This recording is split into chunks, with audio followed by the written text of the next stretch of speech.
বিমস্টেক সম্মেলন শেষে যেমন সকল জল্পনা কল্পনার অবসান ঘটেছে, তেমনি উন্মোচিত হয়েছে বাংলাদেশের জন্য সম্ভাবনার এক নতুন দুয়ার।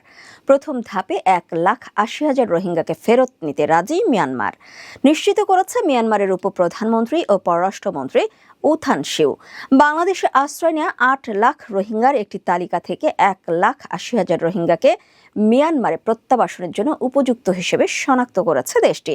আরও 70,000 রোহিঙ্গার চূড়ান্ত যাচাই এখনো বাকি, যাদের ছবি ও নাম পর্যালোচনায় অপেক্ষায় রয়েছে বলে জানান তারা।